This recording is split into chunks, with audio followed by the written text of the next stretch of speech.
আয়াত ৮৭ وأوحينا إلى موسى وأخيه أن تبوأ لقومكما بمصر بيوتا وجعلوا بيوتكم قبلة وأقيموا الصلاة وبشر المؤمنين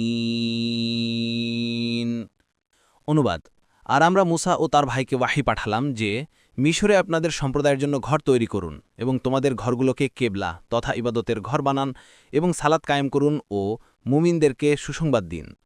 তাফসির ১ নম্বর ফুটনোটের বিবরণ।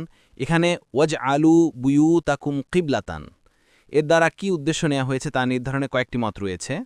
১ কোনো মুফাসসিরের মতে এর অর্থ তোমরা তোমাদের ঘরগুলোকে কেবলামুখী করে তৈরি করে নাও, যাতে করে সেগুলোতে সালাত আদায় করলে ফিরাউনের লোকেরা বুঝতে না পারে। ইবনে কাসির।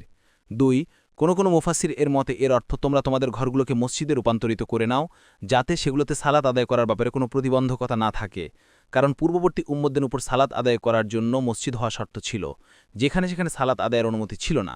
ইবনে কাসির। ৩ কাতাদা রহিমাহুল্লাহ বলেন এর অর্থ তোমরা তোমাদের ঘরের মধ্যে মসজিদ বানিয়ে নেবে, যাতে তার দিক হয় কেবলার দিকে এবং সেদিকে ফিরে সালাত আদায় করবে। কুরতুবী। এই আয়াত দ্বারা আরও প্রমাণিত হয় যে সালাত আদায়ের জন্য কেবলামুখী হওয়ার শর্তটি পূর্ববর্তী নবীগণের সময়ও বিদ্যমান ছিল। কুরতুবী। ২ নম্বর ফুটনোটের বিবরণ।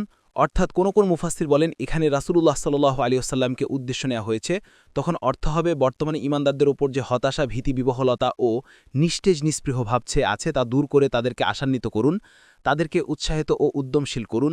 অপর মুফাসসিরগণের মতে এখানে মুসা আলাইহিস সালামকে উদ্দেশ্য নেওয়া হয়েছে, আর এটা বেশি স্পষ্ট, অর্থাৎ বনি ইসরায়েলকে সুসংবাদ দিন যে নিশ্চয়ই আল্লাহ তাদেরকে তাদের শত্রুদের উপর বিজয় দান করবেন। কুরতুবী।